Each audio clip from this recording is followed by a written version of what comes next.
नमः शिवाय। श्रावण मास महात्म्य में 14वां अध्याय।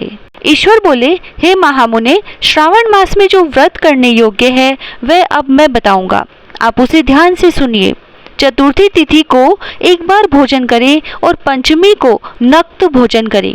स्वर्ण, चांदी, काष्ठ अथवा मिट्टी का 5 फणों वाला सुंदर नाग बनाकर पंचमी के दिन उस नाग की भक्तिपूर्वक पूजा करनी चाहिए। द्वार के दोनों ओर गोबर से बड़े बड़े नाग बनाएं और दधि, शुभ, दुर्वा कुरो, कनेर, मालती, चमेली, चंपा के फूलों, गंधों, अक्षतों, धूपों तथा मनोहर दीपों से उनकी विधिवत पूजा करें। उसके बाद ब्राह्मणों को घृत, मोदक तथा खीर का भोजन कराएं। इसके बाद अनंत, वासुकी, शेष, पद्मनाभ, कंबल, करकोटक, अश्व, 8वां धृतराष्ट्र, शंखपाल, कालिये तथा तक्षक, इन सब नागकुल के अधिपतियों को तथा इनकी माता कद्रू को भी हल्दी और चंदन से दीवार पर लिखकर फूलों आदि से इनकी पूजा करें। उसके बाद बुद्धिमान को चाहिए कि वामी में प्रत्यक्ष नागों का पूजन करें और उन्हें दूध पिलाएं। घृत तथा शक्कर मिश्रित पर्याप्त दूध उन्हें अर्पित करें। उस दिन व्यक्ति लोहे के पात्र में पूड़ी आदि न बनाए। नैवेद्य के लिए गो दूध का पायस भक्ति पूर्वक अर्पण करें। भुने हुए चने, धान का लावा तथा जो सर्पों को अर्पित करना चाहिए स्वयं भी उन्हें ग्रहण करना चाहिए। बच्चों को भी यही खिलाना चाहिए, इससे उनके दांत मजबूत होते हैं।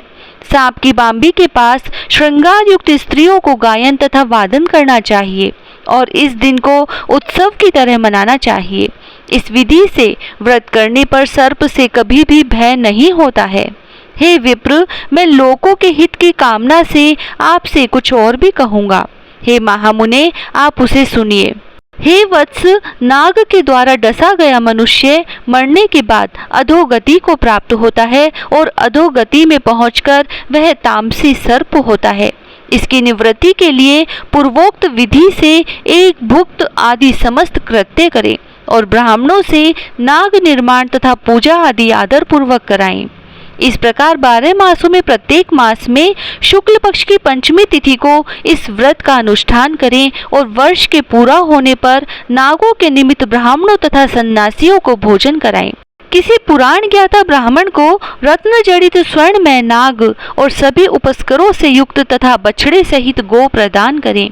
दान के समय सर्वव्यापी, सर्वगामी, सब कुछ प्रदान करने वाले अनंत नारायण का स्मरण करते हुए यह कहना चाहिए, हे गोविंद, मेरे कुल में अगर कोई व्यक्ति सर्प दंश से अधोगति को प्राप्त हुए हैं, वे मेरे द्वारा किए गए व्रत तथा दान से मुक्त हो जाएं।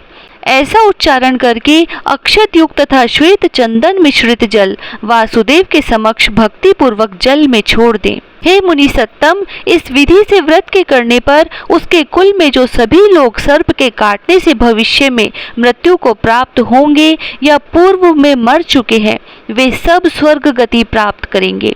साथ ही हे कुलनंदन, इस विधि से व्रत करने वाला अपने सभी वंशजों का उद्धार करके अप्सराओं के द्वारा सेवित होता हुआ शिव सानिध्य प्राप्त करता है। जो मनुष्य वित्साटिष्य रहित होता है वही इसी व्रत का संपूर्ण फल प्राप्त करता है।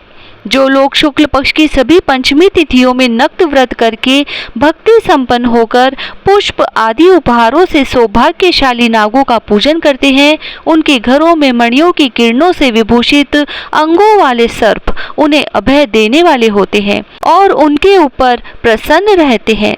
जो ब्राह्मण ग्रह दान का प्रतिग्रह करते हैं वे भी घोर यातना भोग कर अंत में सर्प योनि को प्राप्त होते हैं।